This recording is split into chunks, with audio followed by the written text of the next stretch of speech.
ગુરુ માતા સુદીક્ષાજી સાત સંગાથજી પ્રેમથી બોલજો ધન્ય નિરાકારજી। આજે આપણે લડાઈ ઝઘડાનું સમાધાન માટે સ્વાર્થ છોડી દો તો લડાઈ ઝઘડા નહીં થાય। તો પ્રશ્ન, કુટુંબમાં લડાઈ ઝઘડાનું કારણ શું છે? ઉત્તર, દરેક લોકો પોતાના મનમાન્યું થાય તેવું કરે છે, પોતાનો સ્વાર્થ રાખે છે। પોતાના સ્વાર્થના કારણે કુટુંબમાં ઝઘડા થાય છે।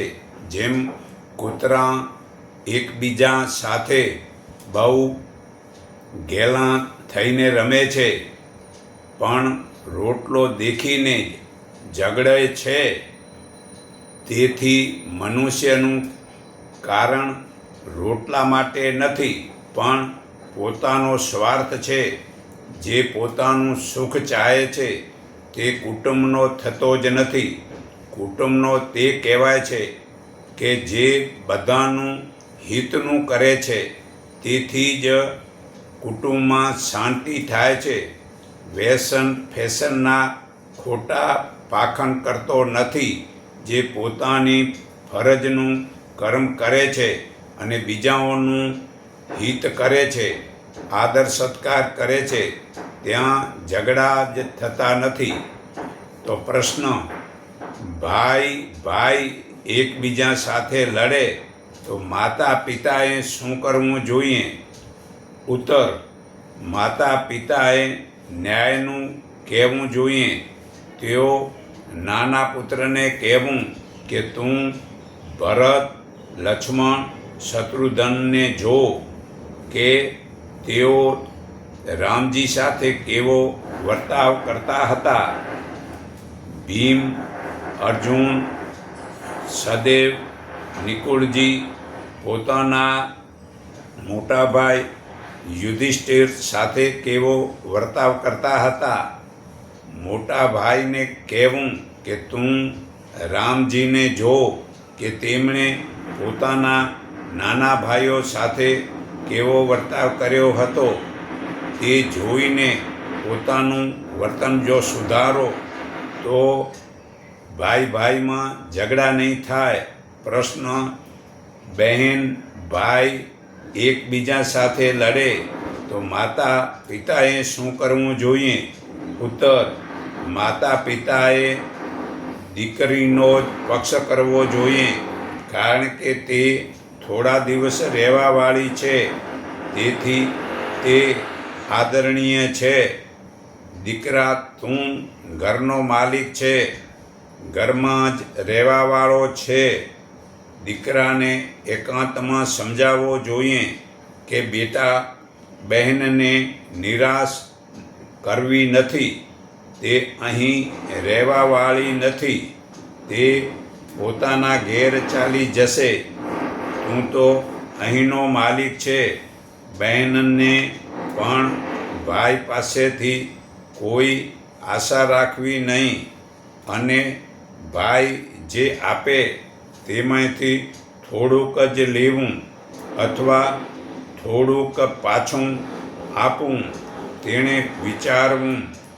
ઘણી બાઈઓ કે ઘણા માણસોને એ સમજણ નથી। ગમે તે માણસ કાંઈક આપે તો બીજું પાછું કાંઈ આપવું જ નહીં, ભલે સાધારણ માન ખાતર થોડુંક પાછું આપવું જોઈએ, એ વિવેક છે। તો થોડુંક પાછું લેવું અથવા થોડુંક પાછું દેવું, તેણે વિચારવું કે ભાઈના ઘરેથી લેવાથી અમારા ઘરનું કામ ચાલવાનું નથી। અમારું કામ તો અમારી ઈમાનદારીના કામથી જ ઘર ચાલશે। બીજાના દીધેલા પૈસા તે લાંબો ગાળો નહીં ચાલે। તો ખરેખર બહેન ભાઈ વચ્ચે ઝઘડા નહીં થાય જો આવી રીતે એકબીજામાં સમજે તો। પ્રશ્ન, દીકરો અને વહુ એકબીજા સાથે લડે તો માતા પિતાને શું કરવું જોઈએ? ઉત્તર, માતા પિતા તે બંનેને સમજાવે કે અમે ક્યાં સુધી જીવવાના છીએ. આ ઘરના માલિક તો તમે જ છો. જો તમે જ અરસપરસ લડશો, ઝઘડશો, તો અમારું પાલન કોણ કરશે? કારણ કે ભાર તો બધો તમારા પર જ છે. દીકરાને અલગ સમજાવવો જોઈએ કે બેટા, તારે માટે જે તારી પત્નીએ પોતાના માતા પિતા વગેરેનો ત્યાગ કર્યો છે. તું તો બાપની ગાદી પર બેઠો છે. તે શું ત્યાગ કર્યો છે? તેથી તે વહુના ત્યાગનું યાદ આવશે. તેથી વહુને પણ તન મન ધનથી પ્રસન્ન રાખ. તો તારી ફરજ છે. મનુષ્ય જીવન માત્રનું હિતનું કરે છે. તું એક પત્નીનું પણ હિતનું કરતો નથી, તો શું બીજાનું હિતનું કરીશ? પુત્રવધૂને કહેવું કે બેટા, પતિના માટે બધાનો ત્યાગ કરીને આવી છે. તું એકને રાજી રાખી શકતી નથી, તેની સેવા કરતી નથી, તો બીજું તું શું કરી શકીશ? લોકો સમુદ્ર તરી જાય છે, તો તું આ કિનારે આવીને ડૂબી જાય છે. હજી આ સંસાર તમે માંડ્યો છે, હજી આ કિનારામાં જ છો, તો તે શરમની વાત છે. તારે એક જ વર્ત નિભાવવું જોઈએ. તો દીકરો અને વહુ એકબીજા સાથે લડે ત્યારે અલગ અલગ બંનેને સમજાવવા જોઈએ અને કહેવું જોઈએ. તેથી તે અરસપરસના ઝઘડા નહીં થાય. પ્રશ્ન: નણંદ અને ભોજાઈ એકબીજા સાથે લડે તો માતા પિતાએ શું કરવું જોઈએ? ઉત્તર: મા દીકરીને સમજાવે કે જો બેટા, આ ભોજાઈ તો આ ઘરની માલિક છે, તેથી તું તેનો આદર કર. મારો આદર ઓછો કરીશ તો હું જલ્દી નારાજ નહીં થાઉં, કારણ કે તું મારી દીકરી હોવાને સંબંધે મારી સાથે તારી મમતા છે. ભોજાઈએ નણંદને આદર વધારે કરવો જોઈએ, કારણ કે તે મહેમાન છે. તે નણંદના બાળકોને પહેલો પ્યાર કરવો. બીજો નંબરે દેરાણીના બાળકોને પ્યાર કરવો. ત્રીજા નંબરે જેઠાણીના બાળકોને પ્યાર કરવો. ચોથો નંબર સાસુના બાળકોને પ્યાર કરવો. ને પાંચમે નંબર પોતાના બાળકોનો પ્યાર કરવો જોઈએ. બીજાને રાજી રાખવાથી પોતાનું કલ્યાણ થાય છે. માતા દીકરીને કાંઈ પણ આપવા ચાહે તો દીકરીએ લેવું નહીં. દીકરીએ માને કહેવું કે મારી ભોજાઈ આપશે ત્યારે હું લઈશ. જો તું આપશે તો ભોજાઈને ખોટું લાગશે અને તે તારી સાથે લડશે. તો હું અહીં ઝઘડો કરાવવા આવી નથી. વળી મા તારે હાથે થોડા દિવસો મળશે, પણ ભોજાઈના હાથે તો ઘણા વર્ષો સુધી મળશે. તો ખરેખર નણંદ અને ભોજાઈ એકબીજા સાથે આ વર્તન જો કરે તો ક્યારેય ઝઘડા નહીં થાય. માએ દીકરીને આપવું નહીં, પણ દીકરીએ ભોજાઈ પાસેથી લેવું, તો ક્યારેય ઝઘડા નહીં થાય. તો પ્રશ્ન: મોટા ભાઈ માતા પિતાની સાથે લડે તો નાના ભાઈઓને શું કરવું જોઈએ? ઉત્તર: નાના ભાઈઓ મોટા ભાઈના ચરણોમાં પ્રણામ કરીને પ્રાર્થના કરે કે ભાઈ સાહેબ, આપ આવું વર્તન કરશો તો અમે લોકો કોનો આદર્શ માનીશું. તેથી આપ અમારા પર કૃપા કરીને મા બાપ સાથે સારો વ્યવહાર કરો. આમ કરવાથી આપને બે પ્રકારના લાભ થશે. એક તો આપના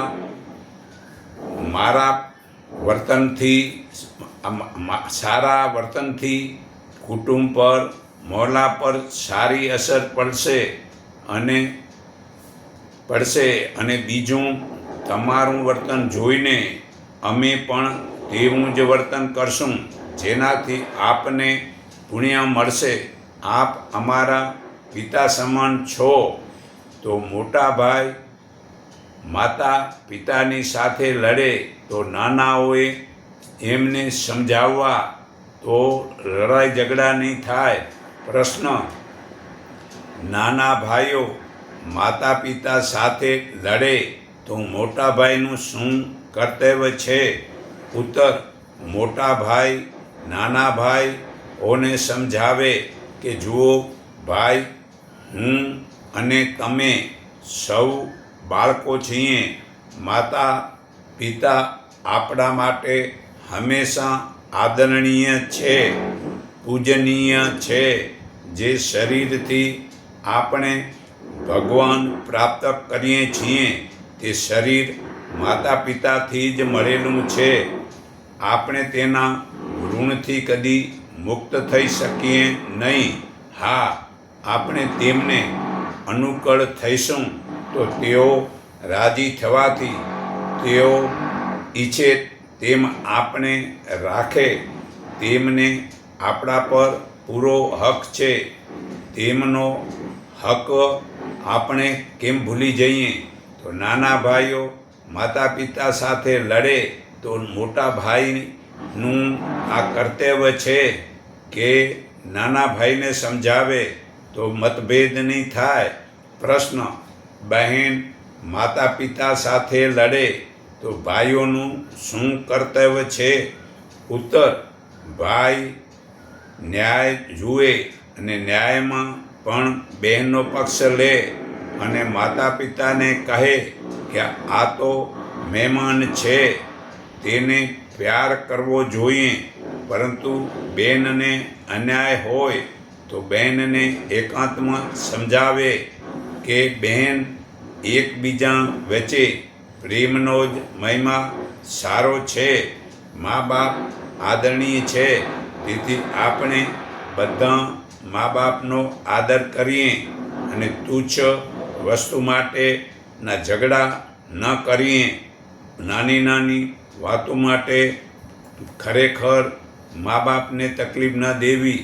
તેવું બહેન માતા પિતા સાથે લડે તો ભાઈનું સમજાવવાનું આ ધર્મ છે. તો પ્રશ્ન: નાનો ભાઈ ભોજાઈ સાથે લડે તો મોટા ભાઈનું શું કર્તવ્ય છે? ઉત્તર: મોટા ભાઈએ નાના ભાઈઓને ધમકાવો કે તું શું કરી રહ્યો છે? તારી ભાભી તે માતા સમાન છે. લક્ષ્મણ, ભરત અને શત્રુઘ્નને સીતાજી સાથે કેવો વર્તન કર્યો હતો તેવું વર્તન કર, તે તારી બુદ્ધિ શુદ્ધ થશે. ખરેખર નાનો ભાઈ ભોજાઈ સાથે લડે તો મોટા ભાઈ એ પ્રેમથી સમજાવું. લક્ષ્મણજી કેવા સીતાજી સાથે વ્યવહાર કરતા હતા એવું યાદ કરવાથી મતભેદ નહીં થાય. તો પ્રશ્ન: માતા પિતા સાથે વહુ લડે તો પુત્રનું શું કર્તવ્ય છે? ઉત્તર: એવા સમયે પુત્રને મોટી મુશ્કેલ થાય છે. તે જો મા બાપનો પક્ષ લે તો સ્ત્રી રડવા લાગે છે અને સ્ત્રીનો પક્ષ કરે તો મા બાપ દુઃખી થાય છે કે આ છોકરો તો સ્ત્રીનો થઈ ગયો, તે અમારો રહ્યો નથી. મા બાપની જ વાત સાંભળવી જોઈએ અને સ્ત્રીને એકાંતમાં સમજાવવી કે મારા મા બાપ આપણા માટે પૂજનીય છે, તે આદરણીય છે, તે આપણા હિતનું કરે છે. તેના જેવું આપણા બંનેનું હિતનું કરે છે. તે ભલામણ કરે છે. તે તારા માટે હિતની છે. પણ જો તું મને રાજી રાખવો હોય તો મા બાપને રાજી રાખ અને પુત્ર સ્ત્રીને વશ થઈને તેનો પક્ષ ન કરવો જોઈએ. સ્ત્રીના કહેવામાં આવી જઈને મા બાપ બહેન વગેરેનો તિરસ્કાર કે અપમાન વગેરે કરી દેવું તે બહુ જ મોટો અપરાધ ગુનો છે. મા બાપને એકાંતમાં સમજાવવા જોઈએ. આ વહુ પોતાના મા બાપ વગેરેને છોડીને આવી છે, તેથી તમે જો તેને લાડ પ્યાર કરો, તેનું દુઃખ સાંભળો, તમે નહીં સાંભળો તો બીજું કોણ સાંભળશે? તેના વડે ખોટું થઈ જાય તો પણ સહન કરો અને તેને નિભાવવી જોઈએ. તેની ભૂલ હોય તો ક્ષમા કરી દો.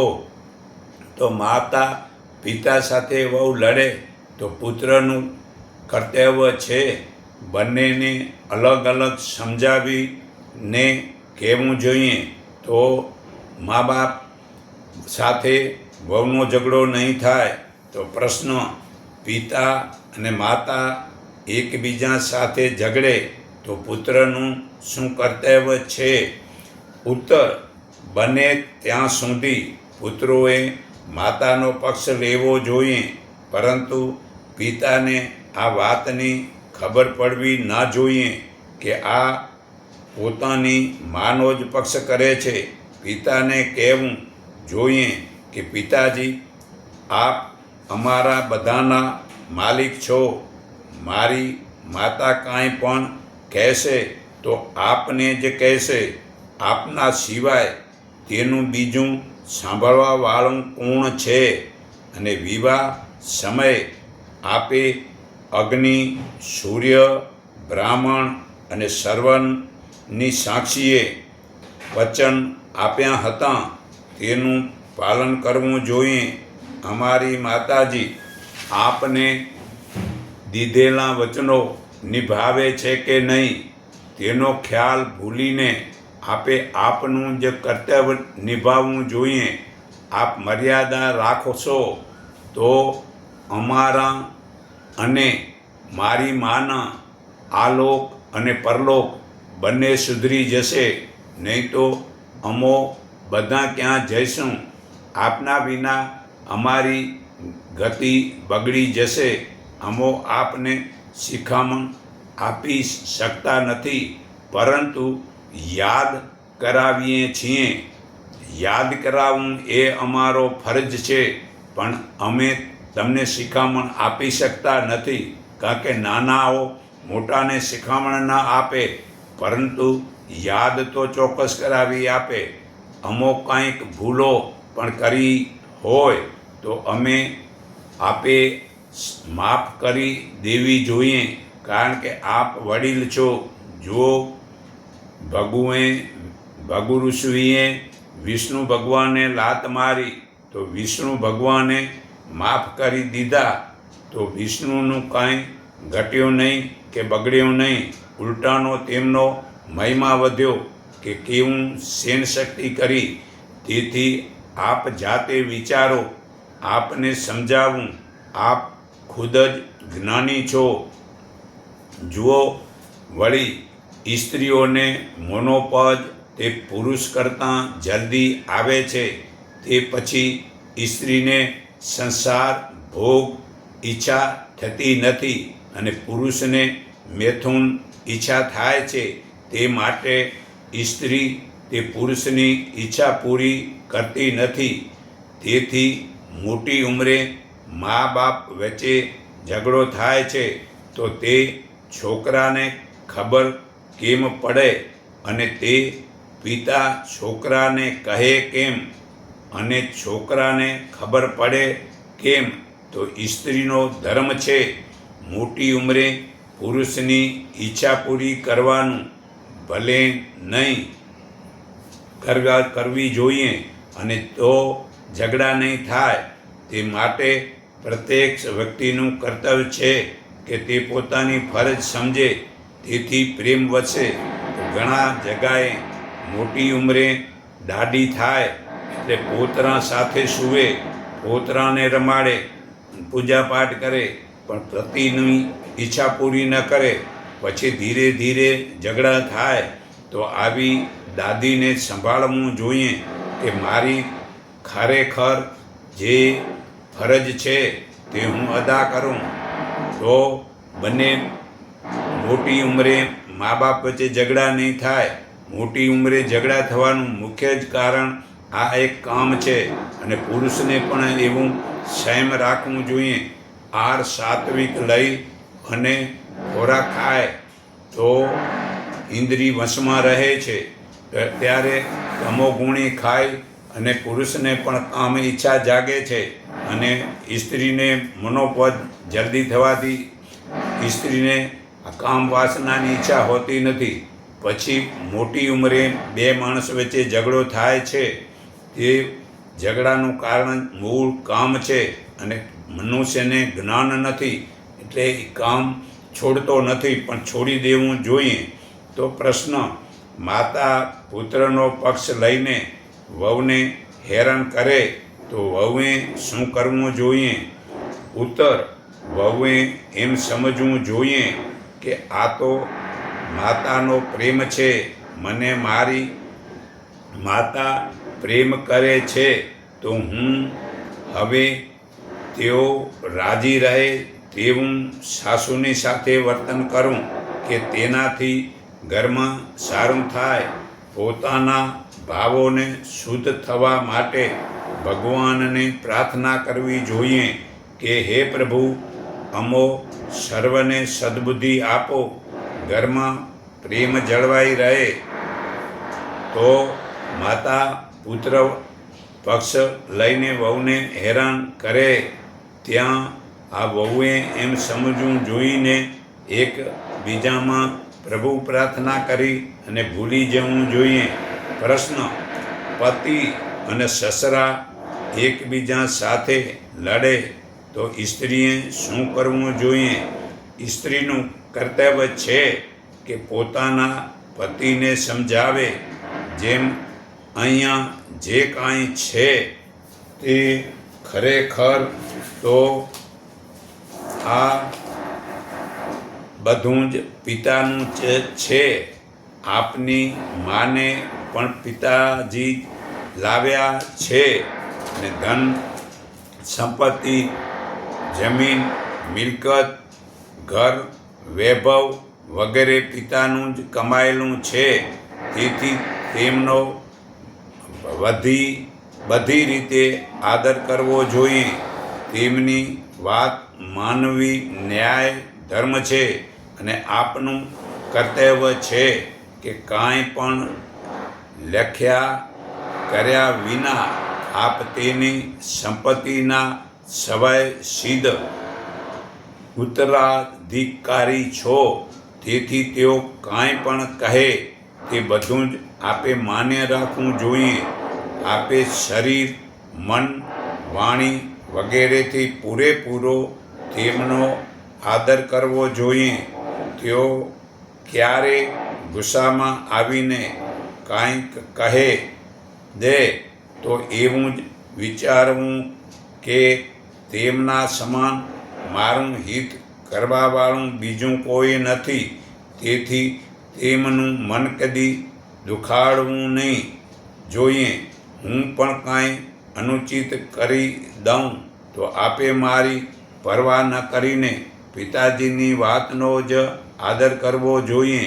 તો સ્ત્રીનું પતિ અને સસરા એકબીજા સાથે લડે ત્યારે પતિએ ખરેખર બંનેને સમજાવવા જોઈએ. તો પ્રશ્ન: પતિ અને પુત્ર એકબીજા સાથે લડે તો સ્ત્રીએ શું કરવું જોઈએ? ઉત્તર: સ્ત્રીએ તો પતિનો જ પક્ષ લેવો જોઈએ અને પુત્રને સમજાવવો જોઈએ કે બેટા, તારા પિતાજી જે કાંઈ કહે, જે કાંઈ કરે, પણ વાસ્તવમાં તેમના હૃદયમાં સંવત તારા માટે હિતનો જ ભાવ છે. કે તારું ખોટું નહીં કરી શકે અને બીજા કોઈ તારું અહિત કરે તો તે સહી નહીં શકે. તેથી આ ભાવોનો ખ્યાલ રાખીને તારે પિતાજીની સેવામાં જ તૈયાર રહેવું જોઈએ. તું મારો આદર ભલે ઓછો કરે પણ પિતાજીનો આદર વધારે કરવો. ખરેખર આપણા માલિક તો એ જ છે. મારો આદર ઓછો પણ કરશે તો હું નારાજ નહીં થઈશ, પણ તારા પિતાજી નારાજ નહીં થવા જોઈએ. હું પણ તેમને પ્રસન્ન રાખવા ચાહું છું અને તારી પણ ફરજ છે કે તારે તેમને પ્રસન્ન રાખવા જોઈએ. તો પતિ અને પુત્ર એકબીજા સાથે લડે ત્યારે સ્ત્રીએ પુત્રને સમજાવવો જોઈએ તો એકબીજામાં ઝઘડા નહીં થાય. પ્રશ્ન: પત્ની અને પુત્ર એકબીજા સાથે લડે તો પુરુષનું શું કર્તવ્ય છે? ઉત્તર: તેણે પુત્રને સમજાવવો જોઈએ કે બેટા, માને રાજી રાખવાનું તારું વિશેષ કર્તવ્ય છે. સંસારમાં જેટલા પણ સંબંધ છે તે બધામાં માનો સંબંધ ઊંચો છે. તેથી પોતાની સ્ત્રીને વશીભૂત થઈને માના મનને ડૂબાવવું નહીં જોઈએ. પત્નીને કહેવું જોઈએ કે તે અને પેટમાં રાખી જન્મ આપ્યો, પોતાનું દૂધ પીવડાવ્યું છે, ખોળામાં ટટી પેશાબ કર્યા છતાં પણ તે આના પર કદી ગુસ્સો કર્યો નથી, બલકે ખુશીથી કપડાં ધોયા છે. હવે આ તને કાંઈ કડવા પણ બોલી દે છતાં પોતાનો વહાલો પુત્ર માનીને તેને ક્ષમા કરી દે, કારણ કે તું માં છે. પુત્ર કુપુત્ર થઈ શકે પણ માતા કુમાતા થઈ શકતી નથી. પુત્રો જયતે કવદિત્યે કુમાતા ન ભવતી. તો ખરેખર પત્ની અને પુત્ર એકબીજા સાથે લડે તો પુરુષને એવું સમજાવે તો માતા પુત્ર વચ્ચે, પુત્ર પત્ની પુત્ર વચ્ચે ઝઘડા નહીં થાય. પ્રશ્ન: પરિવારમાં પ્રેમ અને સુખ શાંતિ કેવી રીતે રહે? ઉત્તર: જ્યારે મનુષ્ય પોતાના ઉદ્દેશને ભૂલી જાય છે ત્યારે બધી જ આફતો આવે છે. અગર તે પોતાના ફરજને સમજે છે ને ભલે જે થવાનું હોય તે થાય, મારે મારી આધ્યાત્મિક ઉન્નતિ કરવી જ છે, તો પછી તે સુખ દુઃખને નહીં ગણતો અને પોતાના સ્વાર્થ અને અભિમાનનો ત્યાગ કરવામાં તેને કોઈ મુશ્કેલ પણ પડશે નહીં. સ્વાર્થ અને અભિમાનનો ત્યાગ થવાથી વ્યવહારમાં કોઈ બાધા અડચણ આવતી નથી. વ્યવહારમાં પરસ્પર પ્રેમ થવામાં મુશ્કેલી ત્યારે આવે છે જ્યારે માણસ પોતાનો કક્કો જ ખરો કરવા ચાહે છે, પોતાનો સ્વાર્થ સાધવા ચાહે છે. બીજાનું ભલું કેવી રીતે થાય, તેનું કલ્યાણ કેવી રીતે થાય, તેનું આદર સન્માન કેવી રીતે થાય, તેને સુખ આરામ કેવી રીતે મળે, આ વાત આચરણમાં આવી જાય છે ત્યારે સૌ કુટુંબીઓ પ્રસન્ન થઈ જાય છે. કોઈ વખત કોઈ કુટુંબી નારાજી થઈ જાય પણ જાતે તો તેમની નારાજી ટકશે નહીં, થાય નહીં રહેશે. કારણ કે જ્યારે પણ તે પોતાને માટે વિચાર કરશે ત્યારે તેમની સમજમાં આવી જશે કે મારું હિત આ વાતમાં છે. જેમ બાળકને ભણાવીએ ત્યારે રમવામાં વૃત્તિ રહેવાને કારણે તેને ભણવું ખરાબ લાગે છે, પણ પરિણામે તેનું હિત થાય છે. આવી જ રીતે કોઈ બાબત બરાબર હોવા છતાં પણ કોઈકને ખરાબ લાગે છે તો તે સમયે ભલે તેને સમજાવવામાં ના આવે, પણ ભવિષ્યમાં જરૂર સમજમાં આવશે. કદાચ તેની સમજમાં ન પણ આવે તો પણ આપણને આપણી દાનત અને આચરણ પર સંતોષ રહેશે કે આપણે તેનું ભલું ચાહીએ છીએ, અને આપણી અંદર એક બળ રહેશે કે આપણી વાત સાચી અને નક્કર છે. એકબીજા વચ્ચે પ્રેમ રહેવાથી જ પરિવારમાં સુખ શાંતિ રહે છે, પ્રેમ થાય છે, અને પોતાના સ્વાર્થ અને અભિમાન ત્યાગથી જ. જ્યારે સ્વાર્થ અને અભિમાન નહીં રહે ત્યારે પ્રેમ નહીં રહેશે તો શું રહેશે? બીજું વ્યક્તિ પોતાના સ્વાર્થને વશીભૂત થઈને આપણી સાથે વર્તન કરે છે તો કદી આ ભાવ પેદા થાય છે કે હું તો તેની સાથે સારો વર્તાવ કરું છું, તેમ છતાં પણ આ ખુશ થતા નથી, તો હું શું કરું? આવો ભાવ થવામાં આપણી સૂક્ષ્મ સુખ લોલુપતા જ કારણ છે. કારણ કે બીજી વ્યક્તિ તત્કાલિક સુખી ખુશ થવાથી એક સુખ મળે છે. તેથી આ સુખ લોલુપતાની જાણ થતાં જ તેનો ત્યાગ કરી દેવો જોઈએ. કારણ કે આપણે માત્ર આપણું જ કર્તવ્ય નિભાવવાનું છે, બીજાનું આદર કરવાનો છે, તેના પ્રત્યે પ્રેમ કરવાનો છે. આપણા ભાવ આચરણની તેના પર અસર પડશે જ.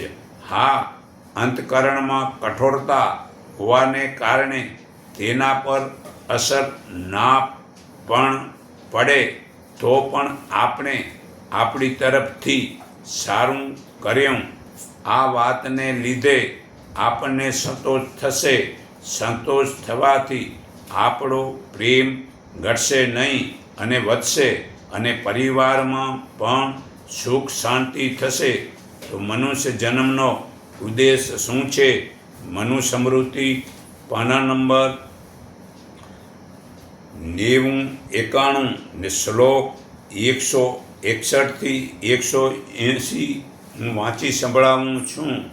તો ખરેખર તે સાંભળો, તેના ઉપર તમે આ નિર્ણય કરો કે ખરેખર કયું કામ કરવું અને ન કરવું. જે કામ કરવામાં સવય આત્માને અંતરાત્માને પૂરેપૂરો સંતોષ થાય તે પ્રયત્નથી કરવું. તેથી ઉલટું અસંતોષકારક હોય તેવા કામનો ત્યાગ કરવો જોઈએ. કોનાથી વિરુદ્ધ ન વર્તવું. આચાર્ય, વેદ ભણાવનાર, વેદ વ્યાખ્યાતા, માતા પિતા, ગુરુ, બ્રાહ્મણ, ગાય, તપસ્વી એમનાથી વિરુદ્ધ વર્તન કરવું નહીં. એમનું અપમાન કરવું નહીં. ખાસ તજવા જેવા નાસ્તિકતા, વેદની, દેવોની ઠેકડી, નિંદા, વેર, ઈર્ષા, દંભ, ઘમંડ, ક્રોધ ને ક્રૂરતા આટલાનો ત્યાગ કરવો. કોઈની સાથે કે સામે આમ લાકડી ઉગામવી પણ નહીં. કુતધ, થઈને ક્રોધી થઈને કોઈની સામે લાકડી ઉગામવી નહીં તથા પુત્ર કે શિષ્ય સિવાય બીજાને લાકડી મરાય નહીં. પણ જો પુત્ર અને શિષ્ય ગુનો કરે તો તેમને શિખામણ આપવા તારણ કે મારી શકાય છે. બ્રાહ્મણ સામે લાકડી ઉગામે તો નરકમાં પડે છે. દ્વિજવર્ણ બ્રાહ્મણને મારવાની ઈચ્છાથી જે માત્ર લાકડી ઉગામે તો પણ તે સતાયુ સાથે તિમિર નરકમાં તરફડે છે.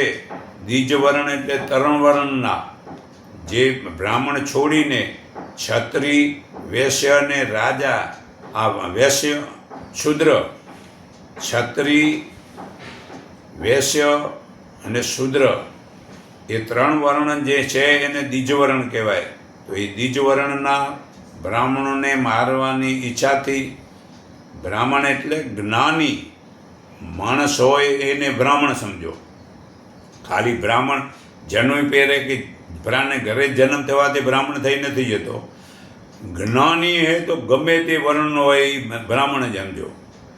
તેમને રાજા વૈશ્યો અને શૂદ્ર ક્યારે પણ આમ હાથ પણ ઉગામવો નહીં તેવું આ મનુસ્મૃતિ પાના નંબર 90 શ્લોક 165 પુરાવો છે. તો બ્રાહ્મણને 3 કલુએ ન મરાય. બ્રાહ્મણ એટલે જ્ઞાની પુરુષ. જે માણસ ક્રોધ થઈને ઈરાદાપૂર્વક જ્ઞાનીને એક તણખલાથી પણ મારે તો પણ 21 જન્મ પર્યંત તે પાપ યોનિમાં પડે છે. બ્રાહ્મણને લોહી કાઢે તો મહાદુખ. બ્રાહ્મણ એટલે જ્ઞાની પુરુષ. જે માણસ યુદ્ધ નહીં કરતા જ્ઞાનીના અંગમાંથી મૂર્ખાઈથી લોહી કાઢે છે તે મૃત્યુ પર્યંત મહાદુખ ભોગવે છે. એ બ્રાહ્મણનું લોહી પૃથ્વી તલના જેટલા રજકણો ભીંજવે છે તેટલા વર્ષો પર્યંત તે લોહી કાઢનાર માણસને શિયાળ કૂતરા વગેરે પ્રાણીઓ પરલોકમાં બટકા ભરે છે. એમ સમજતા મનુષ્ય બ્રાહ્મણની સન્મુખ કંઈ ઉગામવું નહીં, તરખણાથી પણ તેનો મારવો નહીં, તેમજ અંગમાંથી લોહી પણ વેવડાવવું નહીં. કેવો બ્રાહ્મણ આ લોકમાં સુખી ન થાય. બ્રાહ્મણ એટલે કેવો માણસ આ લોકમાં સુખી ન થાય.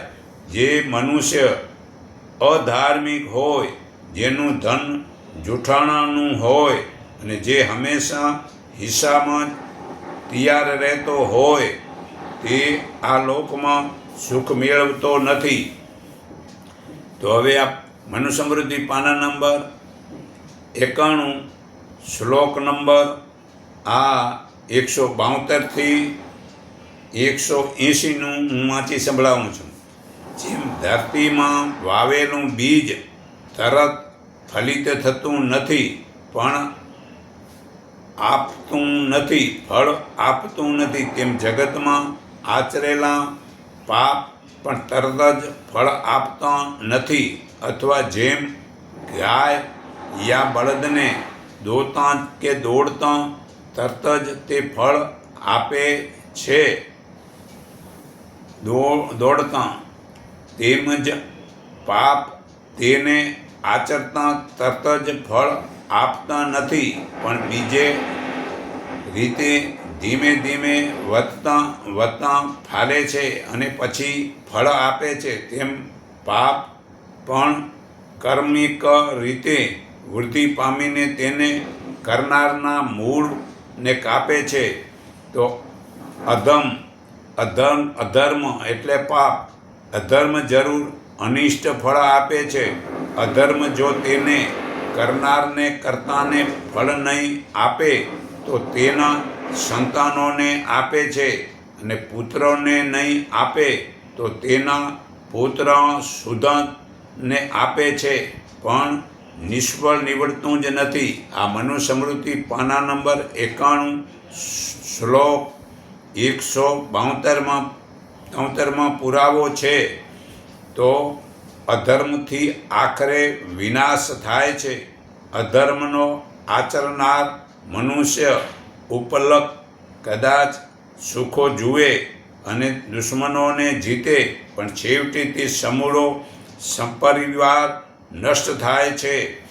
માટે ધર્મમાં જ તત્પર રહેવું, સત્ય, ધર્મ, પવિત્રતા, સદાચારમાં નિત્ય તત્પર રહેવું, વાણી, હાથ અને ઉદરનો સંયમિત રાખવા, તેમજ શિષ્યોને ધર્મની શિક્ષા કરવી. ધર્મ રહિત અધર્મ કામ તજવા જોઈએ. જે ધર્મ, અર્થ, કામ રહિત હોય તેનો ત્યાગ કરવો, તેમજ પરિણામે દુઃખદાયક અને લોકમાં નિંદિત એવા ધર્મનો પણ ત્યાગ કરવો. કુટેવો છોડવી જોઈએ. હાથ પગનો વિના કામે ઉપયોગ ન કરવો, એટલે કે વગર કામે ભટકવા નહીં કરવું, અહીંયા ત્યાં ભટકવા ન જવું. કુટિલતા રાખવી નહીં, નકામા લવારા કરવા નહીં, અન્યનો દ્રોહ કરવોની ચેષ્ટા આ બુદ્ધિ કરવી નહીં. વડવાઓને માર્ગે જનારા દુઃખી ન થાય. પોતાના પિતા અને પિતામહ એટલે દાદા જે સન્માર્ગે હોય તે જ માર્ગે મનુષ્યને જવું, કેમ કે તે માર્ગે જતાં પાપ થતા નથી, તે નાશ પામતો નથી. અત્યારે મોટાભાગના જુવાનો દાદા વડવાઓના કહેવા પ્રમાણે ચાલતા નથી. તે ખરેખર તેની ભૂલ છે.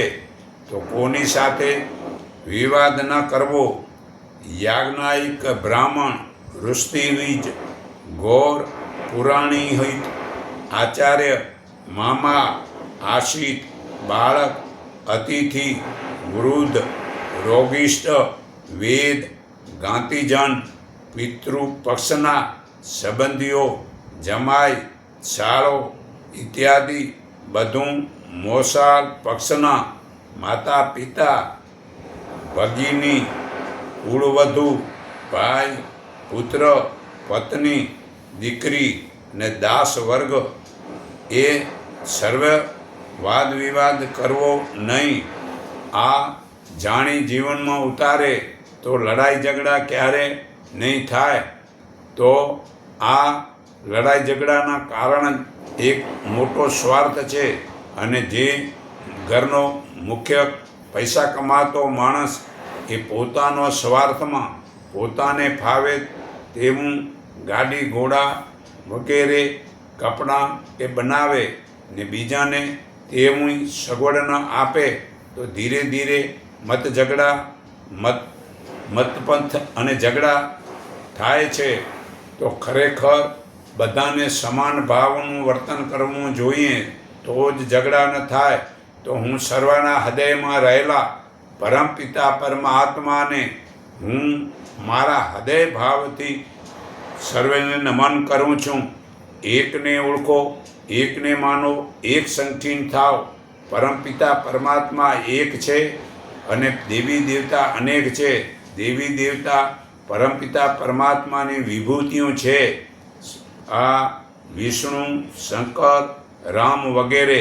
આ ગીતા અધ્યાય 10 શ્લોક 18-42 પુરાવો છે. તો તેને જે પરમપિતા પરમાત્માએ પાત્ર ભજવા મૂક્યો હોય તેના કર્મ ગુણ આપણા જીવનમાં ઉતારવા, પણ તેને દેવી દેવતા માનવા છે, પણ ભગવાન માનવા નથી. આમ જુદા જુદા ધર્મ માને છે અને એમાં ધર્મના નામે ઝઘડા થાય છે. તો ખરેખર આ ધર્મ ઝઘડાનું કારણ જાણી આજથી આ વિડીયો જેટલો બને એટલો બીજાને મતલબ કે શેર કરીને સમજાવો, તો લડાઈ ઝઘડાઈ ના થાય અને બધા સુખી થાય. તો હું સર્વના હૃદયમાં રહેલા પરમપિતા પરમાત્માને હું મારા હૃદય ભાવથી નમન કરું છું. એકને ઓળખો, એકને માનો, એક સંગઠી થાવ, એટલું કહી હું મારી વાણી વિરામું છું.